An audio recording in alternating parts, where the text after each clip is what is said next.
guys, welcome to my kitchen.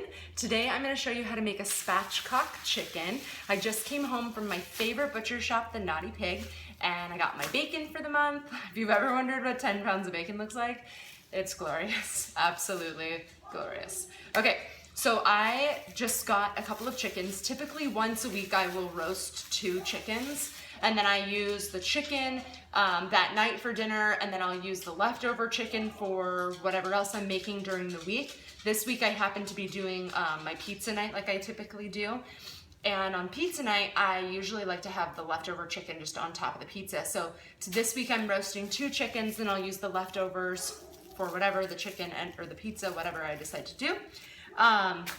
But tonight we're gonna have the roasted chicken for dinner. My favorite way to do roasted chicken is the spatchcock chicken. So that's where the whole chicken is all flattened out. So every bit of the chicken gets roasted. All the skin gets to be really crispy. It cooks really quickly. So if I have the extra 2 minutes that it takes to cut the chicken the way you're supposed to, I will do that. I actually saw it in the grocery store yesterday, a spatchcock chicken for like, oh my gosh, the price was astronomical just to cut it and put some seasonings on it. So I'd love to show you guys how to do it yourself so that it's something easy that you can do at home, something that only takes a few minutes, and you can have crispy roasted chicken skin all day long. Yum. Okay, so here we go. I've already cut one. This is my second one. And I'll show you how to do it. My favorite tool for doing spatchcock chicken is having a really sharp pair of scissors, a really sharp pair of kitchen scissors handy, because that is, in my opinion, I've tried doing it, I looked up YouTube videos and they show you how to do it with a knife, and it takes a lot longer, and I don't feel like it's as safe because you're cutting through bones with a knife. I mean, one kid walks in the door and there goes your thumb. Just kidding. Anyways, okay, so what you're gonna wanna do is turn the chicken so the backbone is facing up and the breasts are down on the cutting board. What you'd have to do is cut alongside the lines of the backbone, but not cutting into the backbone, because it is a very strong bone here, but it's kind of smaller, weaker bones on the side that hold it in. So what you'll do is you'll just cut along the line, and you can see where the ridge of the chicken goes, and you'll be able to figure out kind of where that line is. Also, the ease of how the scissors go on. If the scissors are stuck on something, you probably need to come out a little bit further in order to get an easier cut. So pretty quick here, just that's one side, bang, bang, done. And then as you can see on the inside here, the backbone is really strong and thick, but the side bones cut really easily with the scissors or with a knife. I like the scissors, just I feel like it's a little bit faster.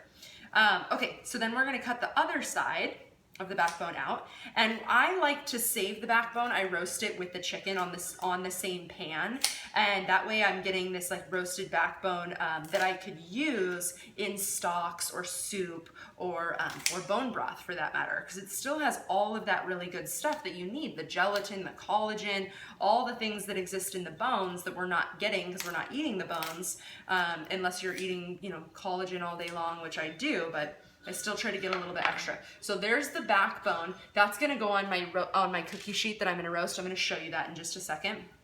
And then the chicken, it's close and we're almost there. We just have to break the breastplate here in the middle so that the chicken can lay totally flat and, like I said, get that crispy edges all around. So what you do for that is you just take the chicken, flip it over, and put a little bit of pressure on the top of that until you hear that crack. Once you hear that crack, it's opened up, and then you can lay your chicken flat. So the thighs, I flip them out under like this so that you see the whole thigh, the whole leg, and the breast and the wings. And all of this will get roasted, and all the skin will get really crispy.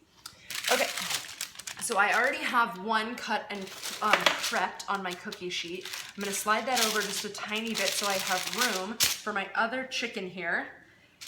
And this is what I typically do. I typically have 2 chickens going in at the same time. That saves me so much time during the week. Anytime I'm cooking a big meal, I try to cook a little bit extra for the next night. Even if you don't like leftovers, you can repurpose these things in other ways. Like, I'm gonna use this chicken tomorrow night for my pizza, but I'm also gonna use the chicken for a Waldorf salad with a little bit of Paleo Primal mayonnaise, Primal Kitchens mayonnaise, grapes, some some walnuts, some apple slices, some green onions, and mix all of that together and eat it with some crackers or lettuce wraps, any of that. Okay, also today I'm on this like gotta make all this stuff for the week kick, and I made some fresh ghee.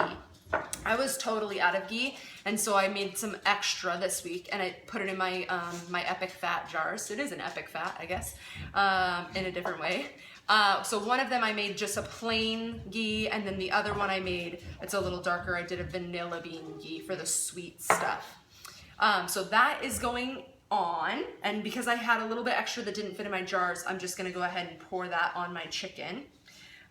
Ghee is the easiest thing to make at home all on your own. It's so fast. It takes about 15 minutes in a pan. It boils. All the fat comes to the top. You strain it off, pour it into jars with whatever flavor you like, and then store it for as long as you need to in the fridge, in the freezer, or on the counter for a month. So this is just gonna get some salt and some herbs, go in the oven at 350 for 45 minutes, and we'll be good to go. All right, you guys, I hope you have a great night. Thank you for joining me in my kitchen. I hope I didn't freak you out too much with bone cracking, but gotta do it for spatchcock. All right, you guys, have a great night. Thank you.